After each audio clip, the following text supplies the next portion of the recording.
我哋嘅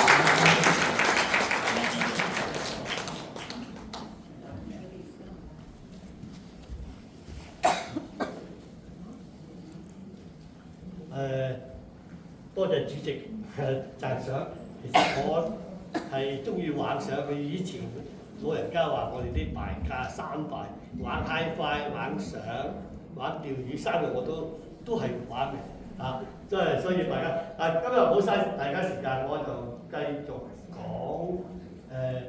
中醫係點樣去對癌症康復。但係以前咧，我早幾堂講過咧，就係、利用湯療增強我哋免疫系統，係我講咗幾次，係個湯水治療防禦個癌症嘅。咁我今日咧重複提一提，今日嘅講題咧就係、癌症咧，就係、由於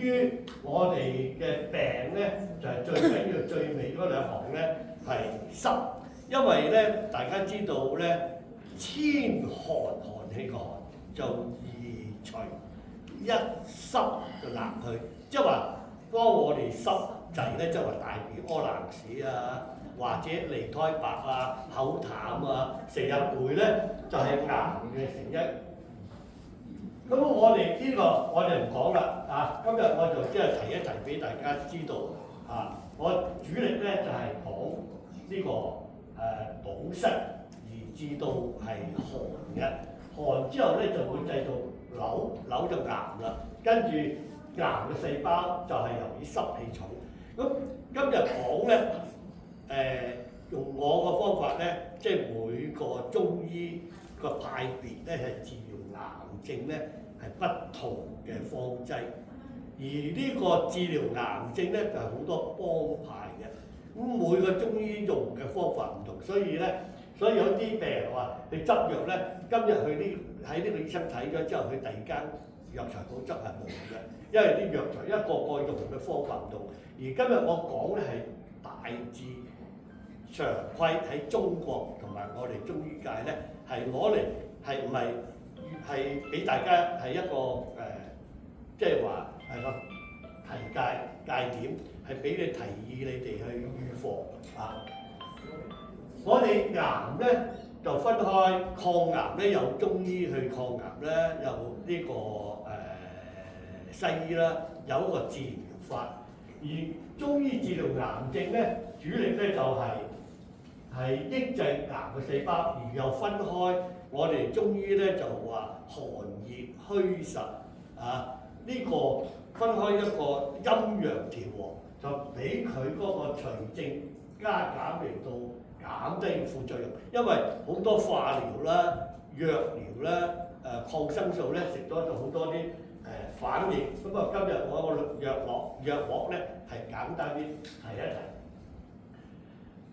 癌症咧90%咧就係捱夜瞓唔到覺，所以好多上咗年紀咧失眠瞓唔到覺咧，長期瞓唔到覺咧就會有機會患癌同埋患冠心病其他病啊，機會率就好高嘅。癌症咧大家都唔想聽㗎啦，所以以前大家都真係問癌啊先變。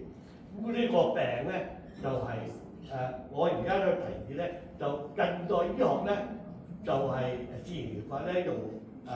社呢場咧就將來有機會咧講西嘅元素，好多食物咧係攞嚟防癌嘅，所以嗰啲自然療法咧就係、用食物去治癌。西醫咧就用抗生素。抗生素係抑制癌細胞，同埋咧化療都係抗生素，所以下一期會講咧喺化療嗰個癌症腫瘤嘅由淋巴細胞引致到癌嘅成因，下一期會講一個裏邊嘅突出。咁而家咧我就簡化啲唔講啦。我哋癌症咧病從口入。因為食物裏邊咧係好多會致癌。而家咧好多後生咧中意飲珍珠奶茶啦，或者飲甜品啦，好多後生都有血癌啦、leukemia啦，或者乳癌、子宮癌，尤其是女士們咧最多嘅。所以癌症咧食甜嘢食得太多咧，會癌嘅機會好高。下一期我會講癌咧，喺加拿大統計咧，每100個人有5個患上癌，所以加拿大死亡率癌咧，唔理你後生老人係好多。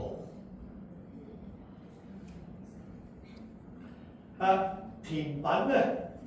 就會致癌啦。吸煙嘅人咧，吸煙嘅人就唔會有患癌喎。我啲病人咧，吸煙嗰個咧就癌，但係佢太太就患癌，因為點解咧？佢吸煙咧，夜晚同一張床瞓覺咧，好似氣功傳過俾佢，韞喺個房，咁啊呼吸咧吸晒嗰啲尼古丁啦，咁啊日子有功咧，唔吸煙嗰個就患癌，吸煙嗰個就冇事。所以咧你嗰個伴侶咧，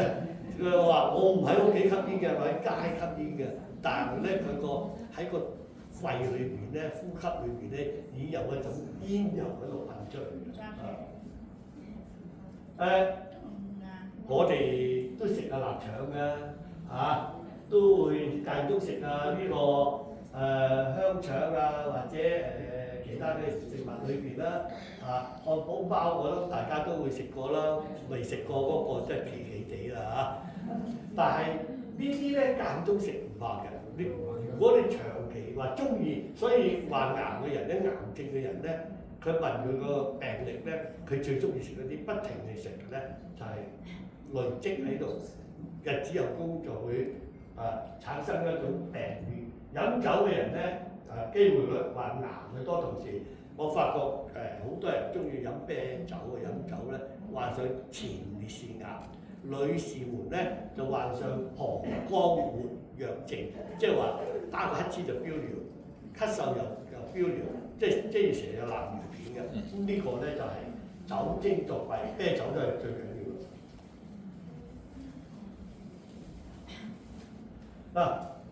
好多人咧，我發覺好多病人咧，乳癌、子宮癌，主席話有機會下一次會講乳癌嘅，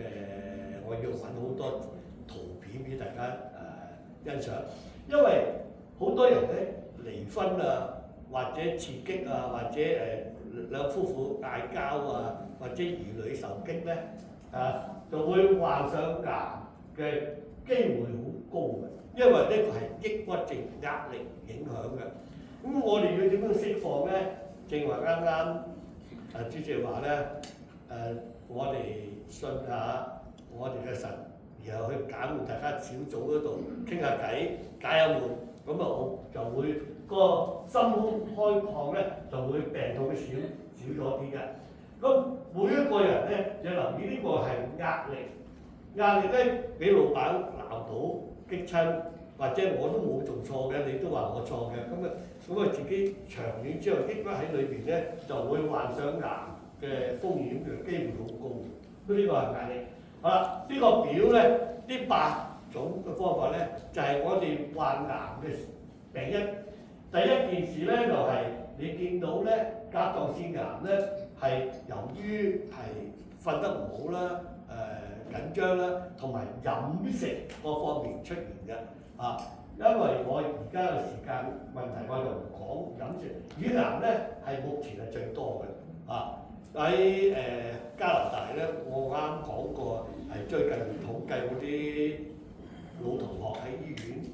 攞出嚟報告，100個喺加拿大100個人有5個患上癌嘅，唔理你老中青都有乳癌咧，我最近一個朋友係做律師嘅，佢40幾歲，好後生，患咗癌之後咧2年就走咗啦佢係打刑事嘅法律師嚟嘅。肝癌咧呢個肝癌咧係加拿大有好多，我有個朋友咧，佢係做牙醫嘅，佢好犀利，佢喺因為嗰啲病人咧喺士嘉堡，咁啊大部分咧就喺 Richmond 會落嚟，咁啊病人要求喺 Richmond 開一間，咁啊喺嗰邊開一間，咁啊壓力大緊張，初開又緊張，兩邊走，瞓得唔好，慢慢食安眠藥，食咗3個月之後，跟住有一日暈低，咁啊送入醫院，咁3個月就拜拜。就胰臟癌亡所以病咧好多由於個壓力緊張直腸癌咧，好多人唔係食嘢飲食嘢食唔檢點中意食辣嘢，所以呢個直腸癌咧、胃癌、直腸癌咧，加拿大都好多嘅，好多喺第二度移民嚟咧係中意食辣嘢、辣嘅火鍋咧刺激個胃嘅息肉、腸嘅息肉或者痔瘡出血，咁會如果處理唔到咧，你醫得唔好咧就係癌㗎。肺癌咧，陣間都有提到咧，好多肺嘅結節，即係話你照 X 光咧個肺好多白點咧，就係肺癌。啱好新鮮嘅，早2日咧我有個 patient 嘅外甥女，20幾歲。佢患上肺癌，佢晚瞓唔到覺。我上一次講過，3點至6點鐘咧咳醒，成晚都瞓唔到嘅。咳咗之後都瞓唔到入覺嘅。咁佢就日子又高咧，喉嚨又痕，初就以為感冒，咁拖咗半年啊，醫生咧就開抗生素，食極都唔好，再照肺之後咧起晒白點，跟住咧就唞唔到氣呼吸，咁卒之咧係安樂死。20幾歲所以咧，我哋癌嘅成因咧係有個第1期、第2期、第3、第4期。頭嗰2期咧，你能夠揾出個病因咧就醫好，揾唔到咧佢就好難控制。第3期、第4期都好難咁胰臟癌啦，淋巴癌咧，下一期我講淋巴癌。淋巴癌咧就係會引致到由開始結晶淋巴腫關節腫脹會痰火核咽喉嗰啲咧喺淋巴腫咧就會製造癌嘅叫做結節，所以乳癌咧喺呢個格拉底裏邊咧，我哋賦予副作用個賦予多咗個預防喺下邊，嗰啲咧女士們咧乳癌好多，我會揾到好多啲圖片出嚟咧，我就會會同大家分享下。好啦，呢個肺癌咧，我哋有好多啲廚師咧患上肺癌，因為佢喺個廚房嘅抽氣系統抽得唔好咁會話。但係好多女士們咧中意煮嘢食嘅咧，屋企嘅抽油煙機唔好咧，患上肺癌同呢個吸煙抽煙嘅差不多。因為你抽喺個房裏，喺個廚房裏面抽氣唔到咧，喺裏邊聞嗰啲二手煙咧，嗰啲日子又高咧，就會患上肺癌嘅，會咳嘅，氣管炎嘅。咁另外咧，空氣污染咧，好似早一排咧，話啲火燒山啲灰過嚟呢咗，令到好多呼吸咧，亦都係會身體唔好嘅肺癌。呢啲咧就好多都係喺廚房嗰方面嘅。咁我哋要點樣避免咧？最緊要個抽氣系統要做得好啦。第2樣咧，中意食鑊氣咧，拋鑊鑊氣強咧，嗰啲咧就係日子又高咧，個肺弱腸胃差咧，就會製造癌出嚟嘅。咁呢個咧就係火鍋咧，有時啲筷子我上一次講過癌症嗰啲咧，筷子都會同埋砧板咧，和曲霉素有啲污菌咧，都係會製造癌出嚟嘅。我哋除非特殊嘅，個個都中意食鹹魚係嘛？鹹魚咧，原來咧亞硝酸銨胺咧係會製造癌症嘅。同埋呢啲發霉嘅麵包咧，我諗我哋而家近代人都唔會食啦。以前我哋後生僆仔時冇錢咧，乜嘢麵包都食啦但係當時咧，可能啲即係身體強壯啲，或者嗰啲細菌冇咁犀利。而家食落去，食得幾次之後，可能會中招你喺街邊檔食嗰啲炸嘢炸薯條嗰啲咧會癌啦。原來咧近代醫學話咧，葉酸啊、鹹酸嗰啲嘢咧係會致癌。有啲一派咧又話我諗偏慈韓國人嗰啲偏慈啲泡菜你哋食過啦？佢話咧偏慈可以防癌，亦都可以咧抑制流感嘅 Covid 咧就會抑制個細菌嘅。但係喺我上網同埋睇嗰啲資料咧，原來你戒咗食又唔怕嘅啲，我都食㗎嚇，食就死唔食就死，梗係食少少啦嚇。做人嗰個樂趣啊，年紀大啦咁後生咧都要少食啲，即係話可以食就唔好多所以而家你好多食物咧，嗰啲 fast food 好多嘢都係改造基因全部嗰啲水銀膏啲魚最多嗰啲魚最多毒素所以淡水魚食得多咧會早啲拜拜嘅，因為淡水魚係人養餵嗰啲 chemical 化學同埋我哋餵金魚啲飼料有抗生素有荷爾蒙有嗰啲色素喺裏邊，所以食嗰陣時三文魚講起三文魚咧，三文魚咧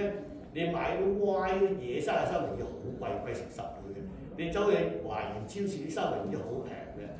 嗰啲魚咧，同埋你去壽司店食嗰啲Sushi咧，食壽司店嗰啲魚咧係肥嘟嘟，有啲色咧深紅色，好靚嘅。你出邊買嗰啲咧淡色嘅，原來就為咗啲 chemical。嗰啲因為我有個病人咧就喺溫哥華養魚排，就為咗呢啲 chemical 食得多咧，你就會患上 cancer， 會90%。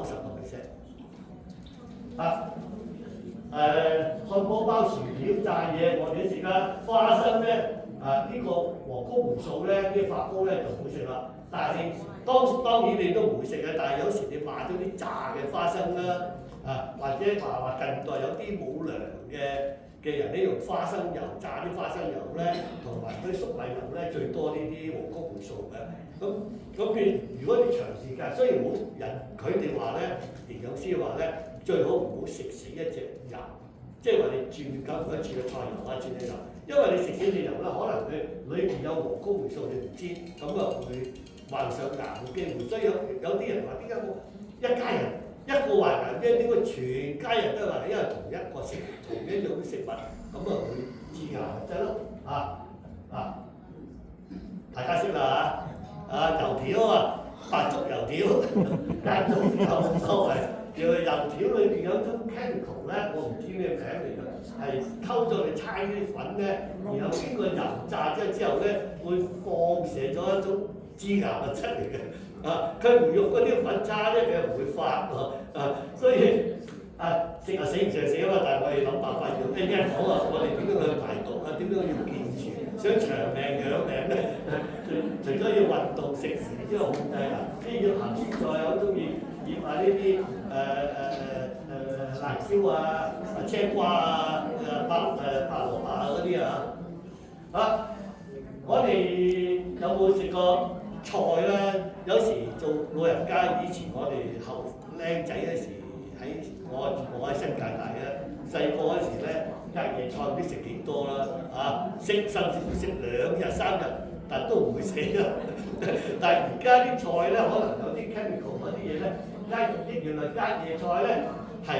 經過而家營養師發現咗咧，係經過24小時之後咧，會製造亞硝酸鹽。亞硝酸鹽咧，亞硝酸素咧就會製造癌。所以咧，你要琴晚煮咗嗰啲菜食唔晒咧，第二日 lunch 之前午餐之前要食晒佢，千祈唔好擺夜晚。間中1次半次就唔怕嘅，但係如果長期咁話唔好嘥咧，可能患癌嘅機會高啦。蟹咧，原來死咗個蟹咧，我唔記得個名，以前又記得，而家老嘅年紀大都記性差。話嗰啲蟹裏邊啲死咗啲肉咧，會發出一種菌，嗰種菌咧，除咗會食咗之後會輻射肚屙之外咧，仲會係致癌物質嚟嘅。呢個鱈魚，即係而家鱈魚糖水鱈魚湯，大家都有過啦。鱈魚湯經過24小時就會轉變為一種亞硝酸，有一種病毒個名我又忘記咗，係致癌物質嚟嘅嚇。所以呢個咧隔夜湯、隔夜嘅鱈魚湯啊、鱈魚糖水好食，但係我知道咧有啲糖水鋪咧賣唔晒啲鱈魚糖水，鱈3、4日或者1個禮拜都會有嘅。你唔好再食到啱食到嗰個咧。就中意飲咧，連續3日飲咧，你可能有機會中招嚇好啦，咁啊，另外呢個咧就加工嘅肉啦。嗱，我知道咧有越南人話俾我聽嘅，越南華僑，佢話越南咧有中用一種硝酸嗰種物體咧，係將嗰啲牛肉啊或者豬肉啊係醃咗佢咧。係加多啲色，加多啲味精啊，其他嗰啲魚露啊啲嘢，哇好好食喎！我都食過好食。原來食得多就係 cancer 嘅，所以佢話：哎呀，啲先你唔好食啊，間中試下佢。原來我又中意食喎，咁啊人哋送到嚟俾我食，我又食喎。佢話中意我食，又整俾我食，咁佢死啦！原來都係致癌物質。嗱，長期流鼻血，好多細路仔咧就間中流唔使驚嘅，如果長期流鼻血咧，就小心患癌尤其是有啲人咧喐啲又流鼻血嘅都唔知原因揾唔到原因出嚟，就係癌症嘅啫。但係流鼻血咧，我哋中醫治療咧就係用生嘅蓮藕生嘅用鹽水泡過浸過，然後咧榨汁嚟飲咧可以止鼻血嘅。第二樣咧，如果熱咳到出血咧。喉嚨出血咧，用炸蘿蔔汁或者蓮藕汁，亦都可以止血嘅。呢個係分開啦，燥熱啊、寒熱虛實啊，燥咧係最啱嘅，寒咧就唔得。講嘅肺啦，啱啱講肺癌咧，肺嘅結節咧由肺結節就轉做肺癌，即係話淋巴腫結節。通常你聽到好多人。Covid 咧打第3針、第4針咧，跟住就咳到，跟住就1年或者半年或者最快最遲都係2年就拜拜啦，就係白肺啦即係話呢個肺咧係白色嘅呢個叫做肺結節呢個嘅照 X 光咧白色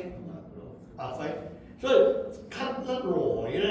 尤其是夜晚3點至6點咳醒咗咧。就係肺結節、肺癌，尤其是朝早咧，對唔住，10點至我上次講過10點至1點係容易醒嘅，醒咗瞓唔到，有胃痛嘅，胃作悶、胃酸過多咧，胃液倒流或者食道癌佢就係嗰個時間醒嘅，就係胃病。而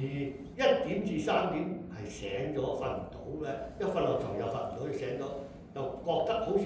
成日覺得個胸口翳嘅，嗰樣嘢頂住咧，就係胰臟癌或者肝癌。3點至6點醒瞓唔到咧，就係肺癌。大家上一次頸椎動脈硬化同埋肩周炎都有講。我哋今日講嘅重點啦，重點嘅中醫咧就係望聞問切，即係話你入到嚟咧，仲叻嘅醫生咧聞下你個身一陣味咧。就唔係嗰種冇錢嗰種酸酸縮縮係你本身有病咧，就會有一種味道嘅同埋睇到面咧成面油，周身都出油咧，嗰個係末期癌㗎啦，死緊㗎啦一睇到都唔使醫㗎啦即係張醫生都係叻嘅咧就唔會睇嘅，應該話你入醫院咧入醫院啦，唔叻嗰啲就拖住睇咗，可能第2日死咗就賴咗你呢個咧就係同埋咧。皮膚白咧、面青咧係另外一種病，可能一陣間會講係點樣調理個免疫系統會呢種病我哋同埋西藥同中藥用藥咧係有啲藥係有毒性嘅，西藥又係。咁呢個我哋點樣要安全點咧？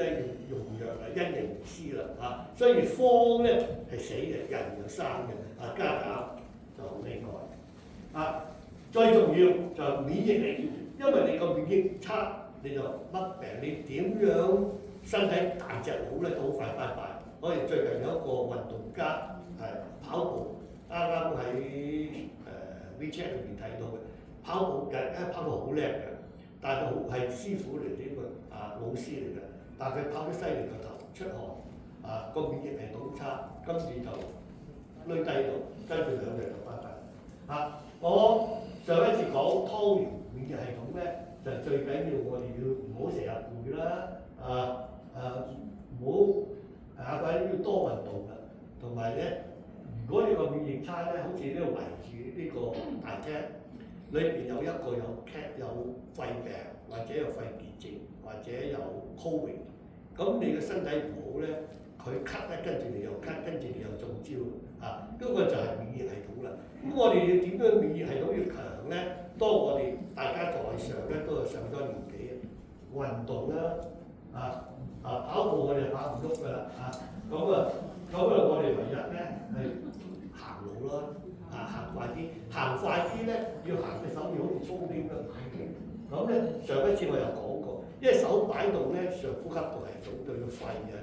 頸肩會好啲。腳咧慢動作行咧，倒後行咧係對個腦神經細胞唔會有痴呆啦，同埋控制嗰個平衡啦，同埋個運動咧就微汗或者出汗最好，汗就係排毒嘅，中醫就叫做排毒。癌細胞咧就會潛伏喺身體裏邊，唔知你喺邊個位置嘅，或者你本身有乳癌，可能你會轉移到去骨癌，或者你眼有問題嘅，就會轉移到去四肢嘅，所以癌症咧係會轉移係驗血都驗唔到嘅，照 X 光照唔到嘅，係根據醫生嘅經驗嚟到治療。好啦，我哋點樣要令到我哋嘅新陳代謝免疫系統要強咧？首先咧就係要注意個病毒入侵嘅身體。我哋點樣要避免咧？除咗啱啱講咗係運動、食療，要自己控制病從口入啊嘛。你唔喐，成日坐喺度，病痛越多咯。瞓覺瞓得好，乜病都冇。如果你晚晚瞓唔到覺嘅咧，就小心要改良啦。我哋嘅正常體温咧，睇佢個36度8攝氏嘅，但係而家目前咧，在上各位咧，可能體温咧係比36度8咧係低咗啲嘅，因為癌症咧就最驚個體温低，即係話你身體寒怕凍怕冷咧，就會開始小心啦，要注意做運動啦，因為好多癌症同埋個免疫系統咧就會走下坡，所以乳癌子宮癌朱古力子宮嗰啲其他咧都係個體温都低嘅化療嘅人咧就係體温低嘅。如果佢體温過低咧，會個免疫系統走下坡咧，佢過唔到第3期、第1期化療，第3期、第4期佢就會拜拜嘅。所以一定要我哋中醫咧就係調節嘅體温，陣間有幾條方咧係調節嘅體温，係比你嘅新陳代謝個免疫系統強啲嘅。所以癌症咧就啱啱講完之後咧，要出汗排毒，冇汗出你做運動梗有汗出你冇汗出你後花園坐地掘嘢都會出汗嘅，所以曬下太陽咯，陽光可以殺死癌細胞，又可以防止抑鬱症。中醫咧就係多啲曬下太陽，去增強嗰個免疫系統。神農嘗百草，以前我哋華佗咧就中意周圍去試藥好啦，中藥咧點樣我哋要治療咧？其實咧中醫咧就清熱解毒去濕你濕重嘅人咧就會病痛就會多，如果越濕越重咧，你會發覺咧你平時好精力嘅。當你濕氣重咧，你喺屋企咧懶開咧，哇好攰又唔喐啦，我唔行啦，我唔做啦，中意眠喺個梳化，所以我哋老咗之後咧，最好唔好坐梳化，坐呢邊凳。越靚嘅梳化咧，坐梳化晾起對腳，就攣埋條腰，瞓喺張床，中意睇機啊，睇電視攣埋條腰，咁啊個頸生理彎曲改變。上一次我講肩周炎同埋呢個頸椎動脈咧，就係瞓床就會病同癌症會有因嚇，所以大家注意。咁啊治療方法咧，就呢度咧就藥療啦、浸療、按摩。有時咧，我教人哋咧刺激療法咧，打手全身打，周圍痛咧就自己拍自己，等佢個血循環好啲，新陳代謝會好啲，都會好啲喎。除咗有時瞓唔到覺啊，周身骨痛啊，除咗血壓高如果佢血壓太高咧就唔適宜嘅。浸浴浸腳底板浸浴咧係可以刺激療法，會能醫白嘅。但係有高血壓嘅人咧，有冠心病嘅人咧係唔適宜浸腳嘅，因為熱得滯咧，個體温上升咧，個面好容易中風。講到癌咧，我嘅經驗咧。靈芝大家都識啦，以前武俠小説仙草神仙草能醫百病啦。如果靈芝咧又分咗好多類，有雲芝啦，有乳芝啦，有藍芝啦，有黑芝啦。黑芝就苦嘅，就呢個咧赤靈芝咧就苦嘅。但係靈芝咧係煲湯咧喺營養學裏邊咧係有效，但係唔係好有效。但係如果醫癌咧，啲病咧最好咧用呢個靈芝孢子粉，所以中國有出一隻靈芝孢子油，賣好細張，賣到1000蚊，係醫 cancer 嘅。但係呢個靈芝咧係年唔會衰老。我個人咧食咗10幾年啦，嗰啲皮膚好啲嘅，我日日都食嘅，食得佢皮膚好，新陳代謝好，個免疫系統會強啲。靈芝孢子咧係嗰個效果咧係好嘅，有好多目前咧好多假嘅，中國嚟都有，但係有中國嚟咧就擺得耐咧2年就益㗎，而台灣嗰啲又會好掂啦。而靈芝孢子咩純正咧？將靈芝磨粉磨到佢好幼咧，佢喺個水一攪咧浮面嘅，唔溶嘅。但係你喺個水裏邊溶喺水裏邊咧。就係純正靈芝孢子粉，原來靈芝孢子粉咧係半夜咧係噴出嚟嘅孢子，收落幾多先刮落幾多先得1磅咧，所以賣得咁貴咧。呢大家都識啦，蒲公英啦，車前草啦，或者叫田半草呢兩樣係抗癌物質喺我哋前面嗰個後花園前花園咧，以前就噴農藥唔得啦，而家就冇啦。蒲公英咧嘅花掌同埋葉咧中爛佢，乳腺炎，有啲媽咪咧餵奶個乳頭咧損咗，俾 BB 咬到損咗，埋唔到口，佢敷咗佢好快埋口嘅。咁我哋攞嚟咧煲加拿大咧癌症中心咧攞埋個頭最有益嘅蒲公英個頭咧煲水飲係醫抗癌嘅我自己咧就中意咧將蒲公英洗乾淨佢，再用水拖佢，然後曬乾佢，就攞嚟泡茶。有啲寒底嘅人咧就要加杞子啦、龍眼肉啦，或者紅棗啦，即係和翻佢。咁佢可以當水飲咧，你一個星期飲咗2次咧，係可以排毒抗癌。咁我有幾個病人咧，前列腺即係屙尿屙唔到，閉塞好辛苦噶嘛，要揾醫生揾護士同佢放尿咁我叫佢用蒲公英。加埋呢個車前草，但係佢飲完之後暈暈地、飄飄地嘅，我叫佢加ginger 加薑，就加呢個糙米，咁我去泡茶飲。佢飲咗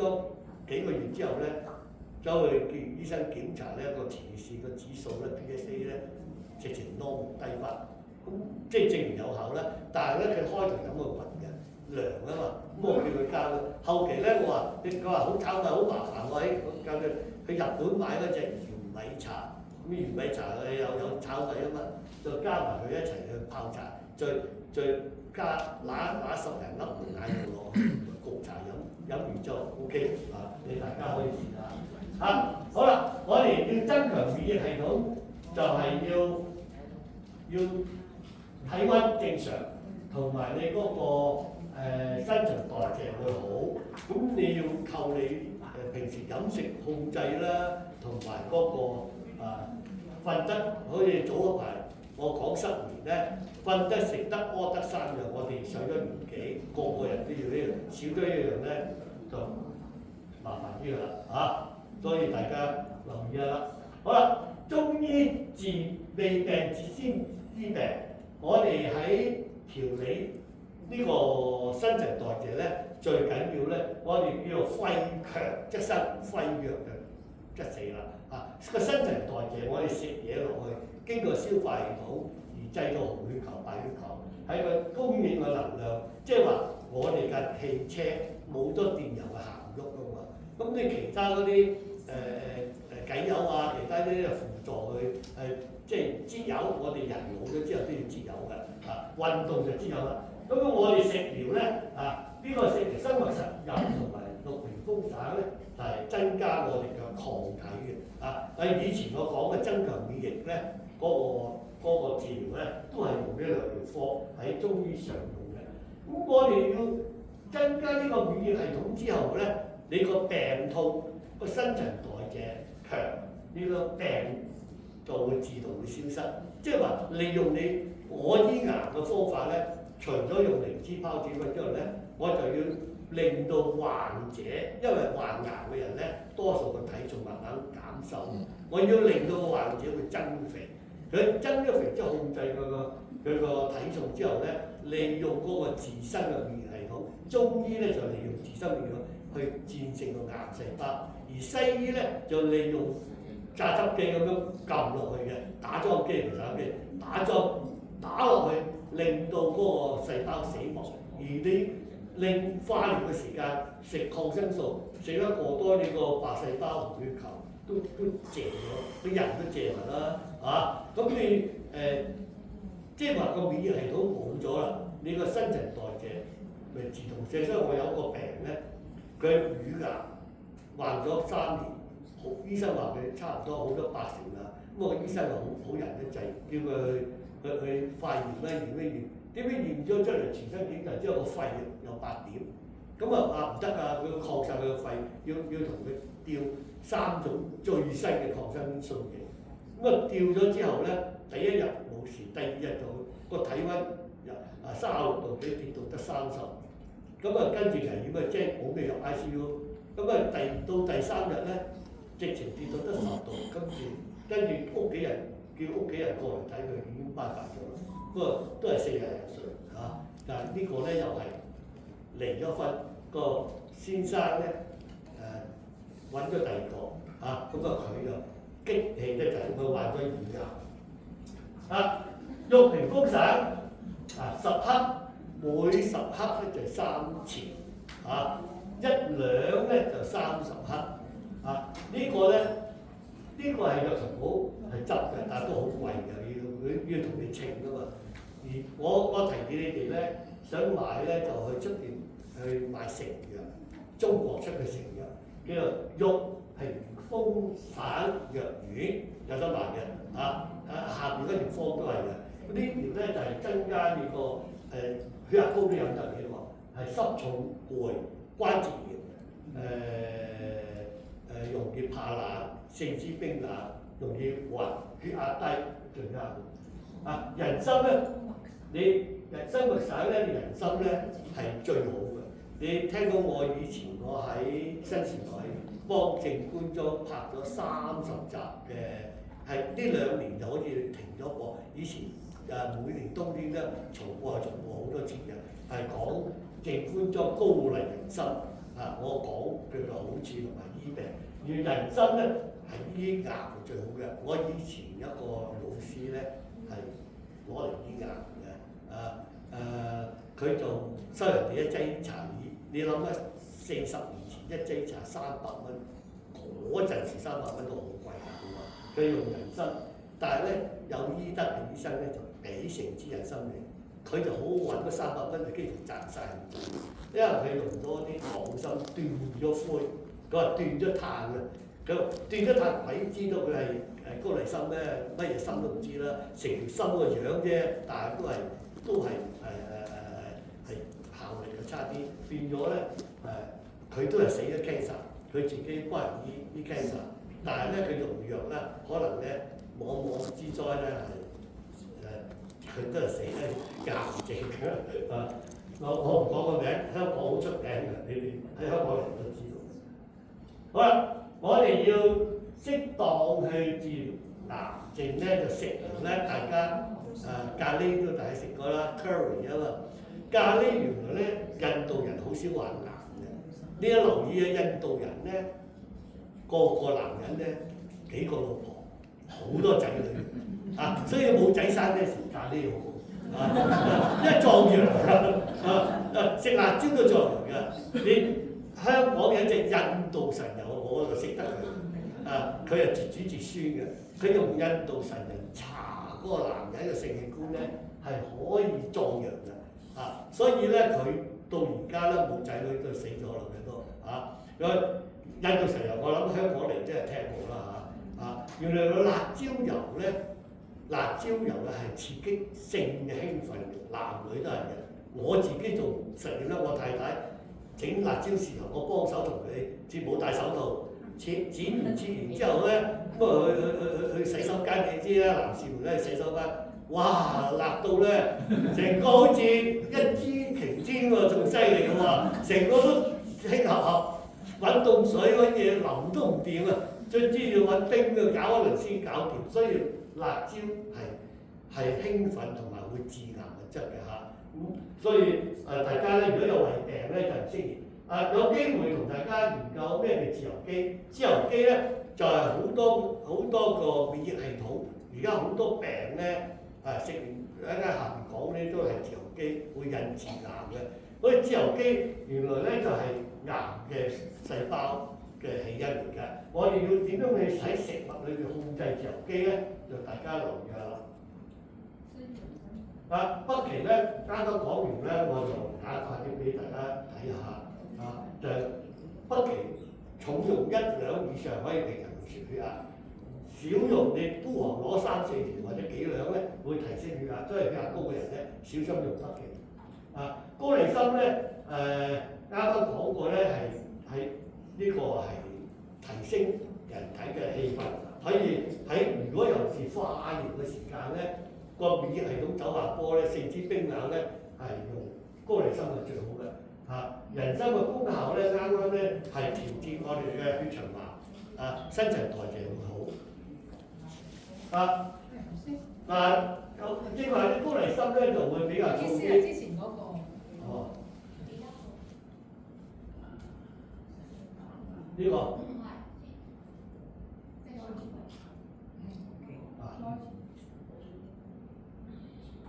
呢個係高麗參，高麗參係啲貧血四肢冰冷風濕關節炎最好嘅。而人參嘅功效咧係喺化療時間一定係主藥嘅，我哋中醫一定係用主藥嘅主要嘅用藥。有時你食北芪黨參會重啲咁多，你可以用花旗參。原來花旗參嘅用法咧係焗茶泡茶咧係清熱嘅，煲個半鐘頭咧係和血嘅，煲3個鐘頭咧係提升血分，即係補血嘅。即係話，如果你係有血壓高咧，如果煲花旗參湯咧，唔好超過3個鐘頭，亦都會引致血壓高嘅。你個零鐘頭、2個鐘頭已經得㗎啦。呢個西蘭花咧就係呢隻癌咧，大家都識㗎啦。我哋原來茶咧，綠茶咧係抗癌嘅，因為佢茶多酚係比較抗癌嗰方面，係喺抗氧化嗰方面會比較高啲咁多。夏枯草嗱，今日而家講咧係常用嘅中醫常用嘅咧係簡單用嘅。夏枯草加埋魚腥草係可以排毒排嘅。呢個字咧就燒翁，翁咧就我哋中醫咧就冇癌個名，係翁同埋叫精加，精加就係癌個名，就係消腫化痰。因為啱啱講過咧，我哋嘅痰濕咧就係會引致癌嘅所以濕咧就係最難治嘅好啦，呢個咧大家識㗎啦桑葚子或者桑葚子就係啲抗癌抗血嘅主要就係抗氧化，同埋咧你將個自由基即係一個免疫系統係降低嘅呢啲全部都夏枯草係結節，將來講個淋巴種結節咧係成日咁咧喉嚨發炎結節個身裏邊有啲腫結呢個係最好嘅尤其是乳癌乳結節子宮癌或者近代好多嘅陰道白斑咧都係用佢主藥中醫呢個係人參啱啱講就係講呢個咧，大家知嘅石榴啦，石榴咧就女人多啲食防止呢個乳癌因為佢抗氧化好，所以外國喺阿根廷咧好多呢啲石榴咧其實質就係女士們嘅乳癌咧嘅降低率係高所以呢個係食嗰方面人參絞股藍咧係一種樹葉嚟嘅，係好似柴咁係抗癌嘅，又可以啲三高四高，同埋咧又可以清肝熱清肺炎非常之好貴而家咁嘅我就有隻就話咩咧，絞股藍出面賣咧呢就北非龍堂咧呢個咧喺早得1年前咧都賣到30幾40蚊一罌，就落好少嘅啫，一罌有係咁多啦我哋後期入貨咧就平啲平到差唔多30倍OK 蒲公英貓爪草你大家聽過啦，中醫常用嘅就係醫結節同埋癌同埋乳癌子宮癌蒲公英加呢個絞股藍或者其他裏邊嘅百花石梲草咧都係醫癌嘅呢個咧白鴿咧就係我哋中醫係醫止血，即係話你肺咳出血，咳到痰血或者痔瘡出血胃出血就用呢個嘅藥嘅。其實呢個咧係醫癌嘅呢個絞股藍加埋啲製嘅咧都係一種配方嚟嘅。冬蟲夏草仲加一樣，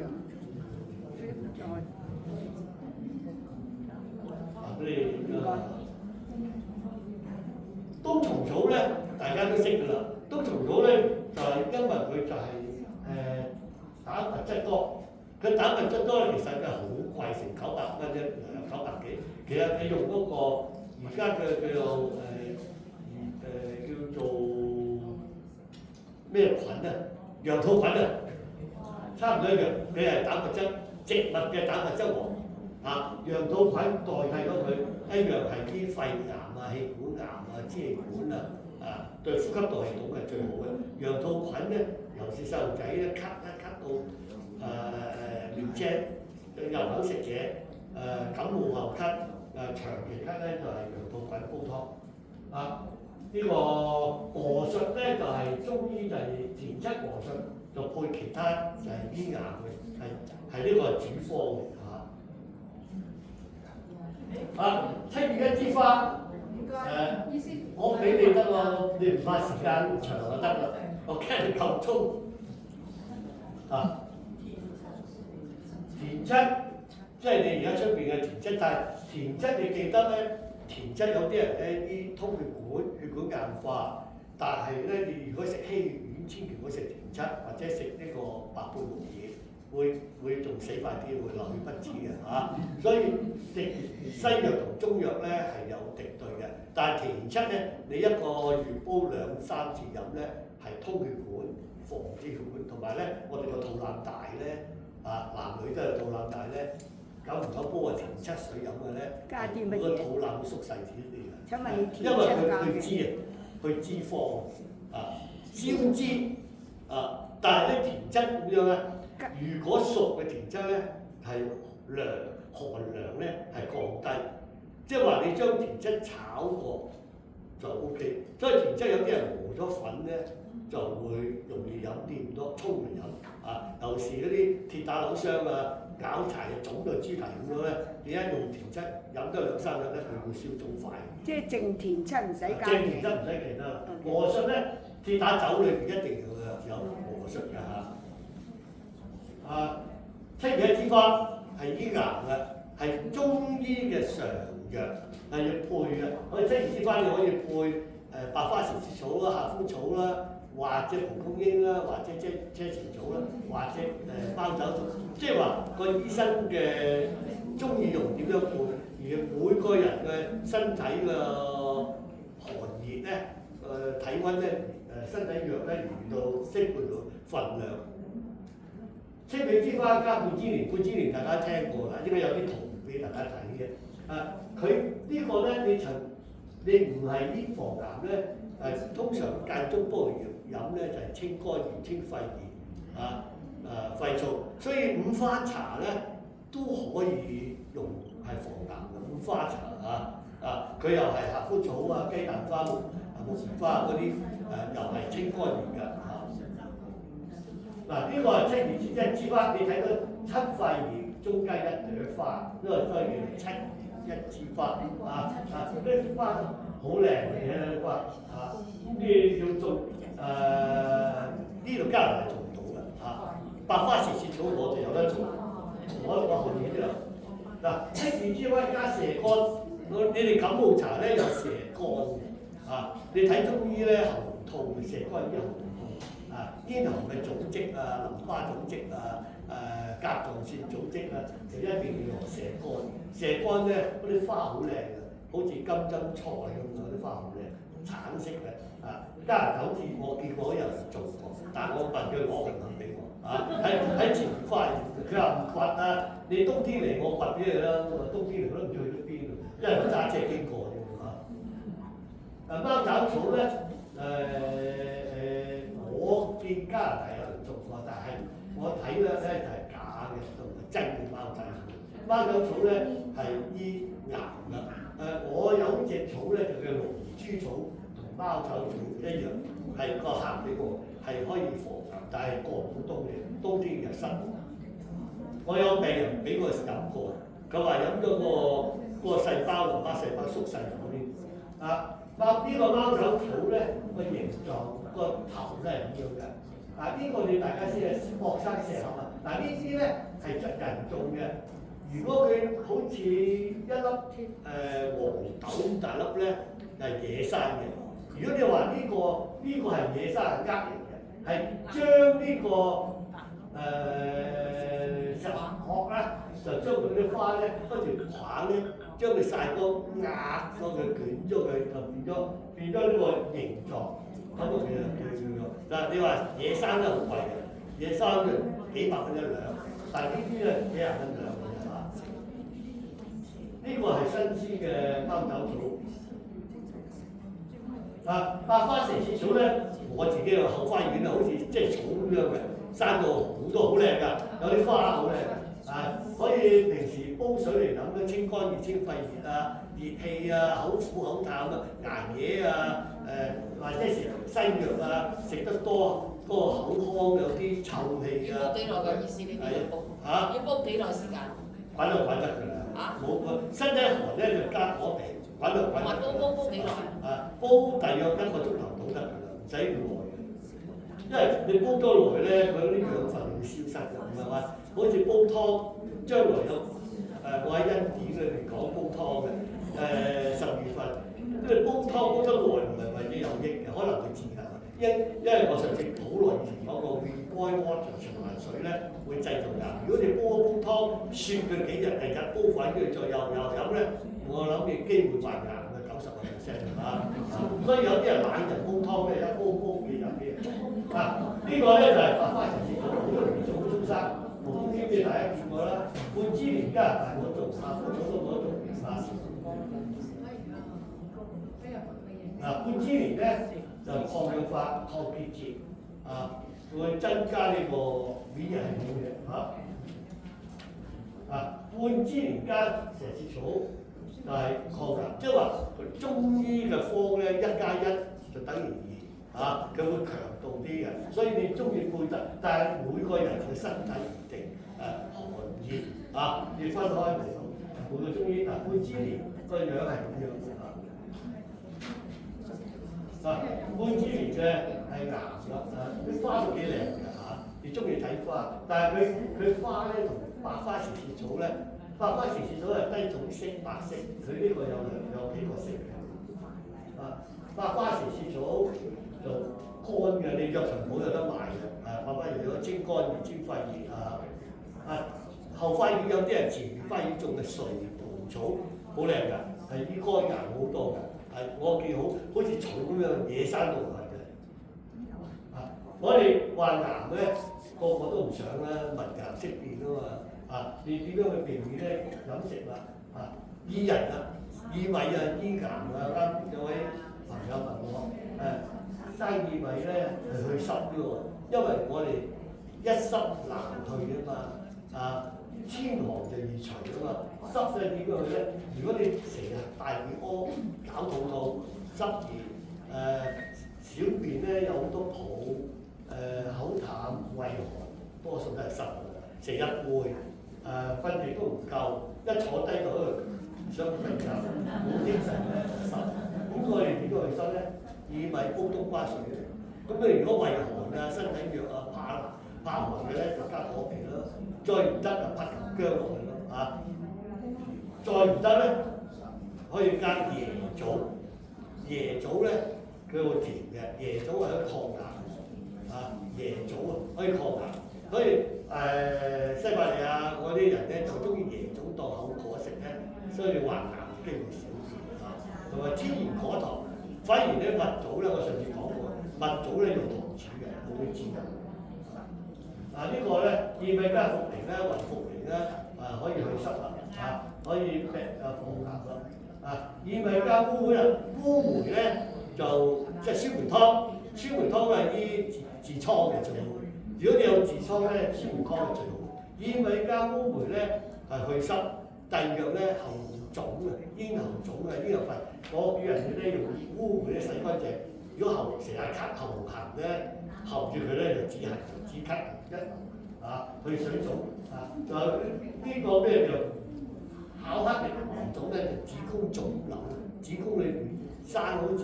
朱古力咁樣嘅，一抽抽咁嘅，嗰啲就唔開炎嗰啲薏米咧，我喺香港嚟嗰啲人都識喺周圍周邊都有粒珠。以前我哋細路仔咧冇嘢玩咧，就攞呢啲薏仁咧就成粒嗰嘢篤穿佢，就穿一條繩，咁陀喺心口就頸面冇理由啲女士唔最中意呢個魚腥草啦，魚腥草加拿大好容易種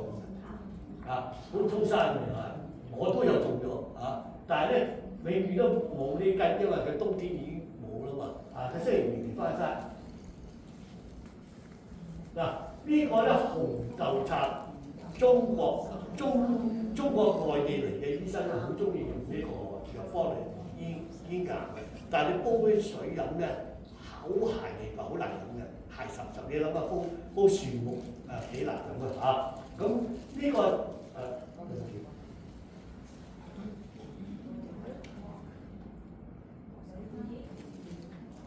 呢個長春花，我諗你哋有種過嘅。長春花咧，原來係醫 cancer 最好癌症嘅中醫攞嚟醫秋水仙鹼，英文叫鳩枝仙，大家聽過未？患痛風症、尿酸，醫生會開呢隻止痛嘅。呢個秋水仙鹼咧，原來就係叫做先係冇人知喎，啲我自己係一個我諗到先話咩？係一種鐵打藥，係女人中意又可以愛靚嘅藥嚟，係一種藥嚟嘅我一諗到先話咩？呢個迷迭香咧，煮羊肉要用嘅，但係原來喺室內種咧可以可以增加嗰個空氣清新，可以即係 rosemary。令到金木花大家食下呢個中藥咧，梘子係可以醫癌嘅就茉莉花沖水嚟飲咧，就可以防癌嘅。但係胃寒嘅人咧，就要加薑或者加果皮。呢個咧蟾蜍咧，即係六神丸裏邊都係醫癌嘅，六神丸都醫癌嘅，醫喉痛嘅。六神丸裏邊嘅主藥嚟㗎。珍珠可以防癌去定經嘅。當你抑鬱症神經衰弱失眠珍珠磨粉可以定經安眠幫助你睡眠。呢個別格龜板，別格即係水魚殼。我喺佛山中醫院喺骨傷科陳慧良院長咧，我個老師咧係最中意別格加龜板，係醫腰骨痛嘅主藥，然後就加減，佢其實係滋陰對個肝同埋個腎係調理，所以咧呢個我聽過腎囊腫嘅個腎同個肝咧好多水泡嗰啲咧，佢唔係癌。係水泡嘅，又未至到激節，但係嗰啲會轉做癌嘅，就係水殼加龜板煲水嚟飲咧，係可以飲幾個月之後咧就消失到嘅，唔使做手術龜板何首烏係補血嘅，雲苓咧，茯苓即係雲苓，天山雪蓮咧好貴我走去運動場，我唔係雞油，但好貴，但係抗癌嘅先㗎。水殼有肺結節啦，麝香我都有一個喺家度，但係已經冇味啦。但係以前因為香港帶嚟嘅，呢個係保護動物，但係而家中國可以隨時買到呢個安宮牛黃丸一定嘅主藥，以前冇嘅，因為而家人養，所以有得麝香。呢個麝香係定經抗癌呢個菇類咧，逢任何咩菇，草菇、麥菇、乜菇咧係抗癌嘅，係植物嘅蛋白質最高。所以我哋年紀大咗之後咧，骨鈣唔夠啦，蛋白質唔夠啦，食植物蛋白咧，任何菇類係蛋白質係補充我哋太瘦嘅人啦。因為如果你瘦過頭咧，一骨一嗨就斷骨㗎。呢個咧猴頭菇原來好有用嘅。猴頭菇喺近代醫學咧係醫抗癌同埋抗淋巴組織腫脹。呢個猴頭菇咧，你哋大家可以考慮下，清補兩湯咧，加2-3隻猴頭菇落去，煲藥材湯咧又可以擺落去，冇害嘅對個新陳代謝咧係會好啲。馬齒莧咧消腫嘅，如果腳腫、面腫手腫或者腎臟患腎病或者換血嘅人咧就會馬齒莧就煲水嚟飲好好。我哋後花園好多嘅，好通曬呢個絲瓜咧消腫，好似鐵瓜咁嘅，佢係絲瓜嚟，絲瓜係消腫去水腫嘅最好。絲蘿草咧就係中醫醫咳化痰，同埋咧止血，即係治當出血咳出血所以我哋咳咧咳出嚟啲血咧，鮮紅色咧就係肺炎；如果粉紅色咧就係肺結核，即係肺癌或者肺癆菌所以有時咳出嚟啲血咧會睇下邊啲血有啲咩症狀君附海草咧、豬殼草咧係醫癌嘅呢個好快蘆薈玉松茸咧補血嘅，玉松茸嘅身體化療咧，玉松茸係最好。男人咧性無能冇仔生性冷感女人咧就係又係性冷感咧，玉松茸係補血嘅，可以醫嘅。呢個咧我哋食嗰啲碌柚核提子核沙田桔嗰啲核咧，就係抗腫瘤、抗癌。白蘿蔔就可以抗癌呢個咧就係絲瓜嚟嘅呢個咧就山楂呢個咧桂花醫子宮瘤癌，所以女士們咧多啲飲個桂花水桂花湯會可以防桂花膏都得呢個咧就係金針菜，金針菜咧即係又可以瞓唔到覺咧，最好煲金針菜湯呢度新鮮就冇佢醫失眠最好嘅，所以佢個中文名叫無憂草，係俾你好瞓嘅呢個咧烏梅一啱講過啦，我唔嘥時間，因為有中當歸加蘆冬藤係醫癌嘅，但係咧好多大陸嘅醫生咧好中意用蘆冬藤，但係蘆冬藤好劇毒要經過中醫師處方，分量落兜嘴但係咧佢好似啲風濕性關節炎痛風腫瘤係非常之快，但係唔好持續毒素呢啲係擔心咧就醫㗎我好快因為過咗時間啦，我仲講完啦。